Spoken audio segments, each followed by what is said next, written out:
Bonjour, notre chronique vidéo est consacrée au dernier déboire de François Hollande.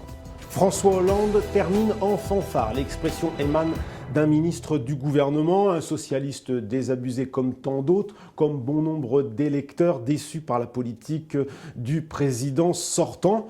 Énervé aussi par les promesses non tenues, consterné par le manque de résultats, affligé par le style de gouvernance faite d'esquives et si peu de décisions nettes et franches. Ce même ministre énumère les 3 dernières audaces du président de la République.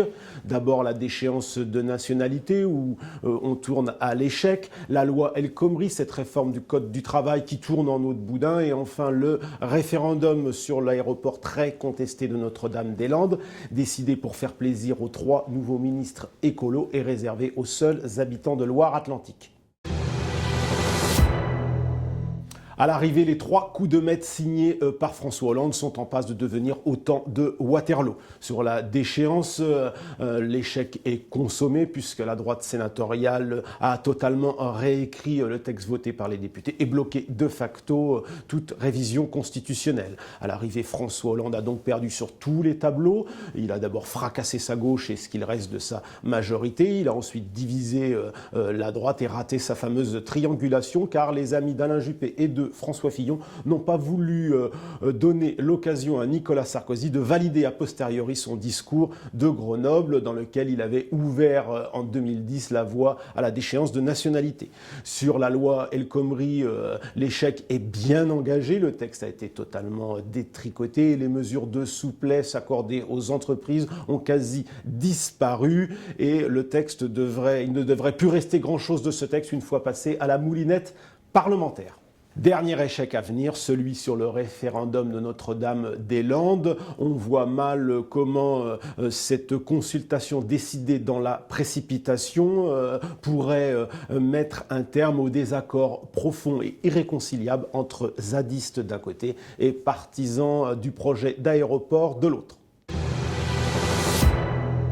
En torche depuis le début de l'année, la cote de popularité du président de la République s'approche dangereusement de ses niveaux les plus bas. 17% dans le dernier baromètre IFOP-JDD et 15% de satisfaction dans celui d'Ipsos Le Point. La fin du mandat du président sortant risque de tourner au chemin de croix et ses chances de l'emporter en 2017, disons-le tout net, sont quasi nulles, y compris contre Nicolas Sarkozy, pourtant nettement plus impopulaire qu'Alain Juppé, le favori de la primaire. Mais il y a surtout plus embarrassant pour François Hollande. De plus en plus d'élus socialistes sont hostiles à une nouvelle candidature du président sortant et même 73% des sympathisants socialistes se déclarent contre une candidature de François Hollande en 2017. Voilà donc une situation inédite pour le président sortant qui n'a plus le choix qu'entre 2 mauvaises solutions. Soit il ne se représente pas et il peut espérer terminer le plus dignement possible son mandat, soit il tente de se représenter et il doit retrouver un minimum de légitimité, notamment auprès de la gauche, en se soumettant à une humiliante primaire d'ici la fin de l'année.